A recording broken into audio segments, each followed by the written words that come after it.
I'm gonna talk about something that I get asked quite a bit, which is how do you find your personal style when you have too many references? The current situation that you are in is there is a lot of references for you to choose from, and then there is your own clothes.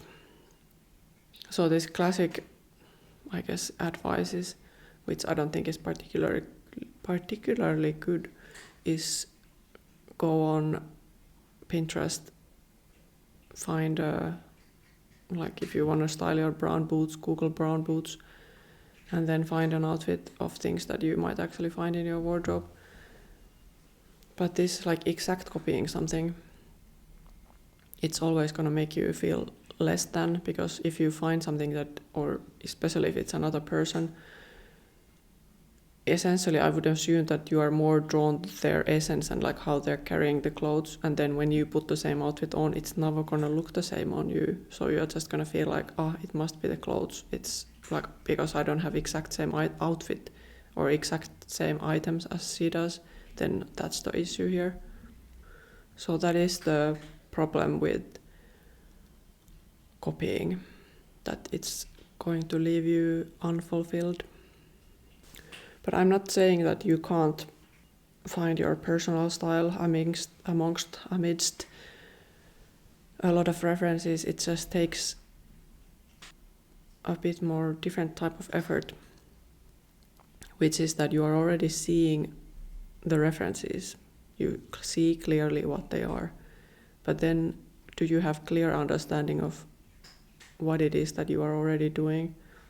Because normally we just rely quite a bit on our memory and the mirror and the memories of looking at ourselves in the mirror. And based on those, we are determining, this is how I dress, which might be potentially quite far from the actual reality. Take pictures of yourself.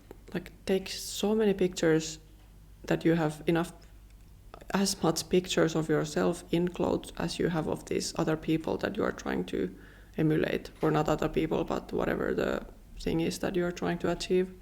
And this is not going to happen overnight, because you are so used to seeing everyone else. You don't have the same objectivity towards yourself. So developing this objectivity is going to take time. Actually, there is another road for this, but I will get back to that later. That once you have started to document how you dress, then you can start trying to do that, copying the brown boots outfit or whatever version of that you're trying to do. Sort of take inspiration and then see what it looks like in your version. And is it more like you feel like you're doing the version, or does it actually more important to you that it looks like it? Because sometimes just putting things on, it makes you feel like, now I'm doing it, even though it doesn't look like it. But it's, I would say, getting the feeling, that's obviously the most important for you. And usually once you start to be more objective about your own style, that starts to be much more interesting than whatever it was that you were trying to emulate in the first place, because that's something that they are doing, but what you're seeing is something that you are doing with something no one else is doing. So I would say that in order for you to be able to pull these two different references together, you first have to see how they look on you. It's not a simple task, and neither is copying other people, but it's made to seem quite simple, that if you just buy the right clothes, you're there. So then you're in this loop of buying the right clothes. If this is not clear enough, which I'm sure it isn't, but there is no actual blueprint of do this, do this, do this, but that's essentially the thing. But then there is this other, which is that I know that some people, they just really enjoy like playing these different characters, and they're not even trying to put them together in one outfit. But also this, I like to come back to collection design, because that's what I used to do for a living. That within the designed collection that is your life and your wardrobe, it's of course less about the actual one item, but more about how you combine them.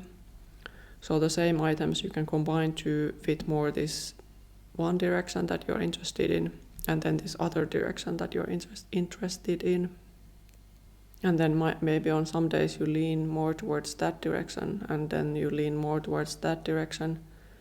But understanding how your individual pieces, what they mean in a context of this direction versus this direction. I think I spoke about this on a past video, that if you have all of your clothes in the wardrobe at the same time, it's going to be very difficult for you to understand what is the context of those items, that you just see them as part of this mass of clothes, rather than seeing them as individuals, like what can this individual do, like how does it change when I combine it with this, and how does it change when I combine it with this. But I guess the biggest advice here is that all of this that I just described, it takes a lot of time. So if you're trying to bridge two aesthetics or several aesthetics into your personal style, take time to play around with that. That should take much more time in your life rather than looking at what other people are wearing. Just so your late night phone scroll time, or wherever you spend your screen time, instead of screen timing, you should have wardrobe. I just woke up. Wardrobe time, because it's gonna take trial and error, and you're not gonna be able to see in the first try what you want to see, because you're just learning. You're still learning what it is that even you want to see when you are trying to bridge these two aesthetics together.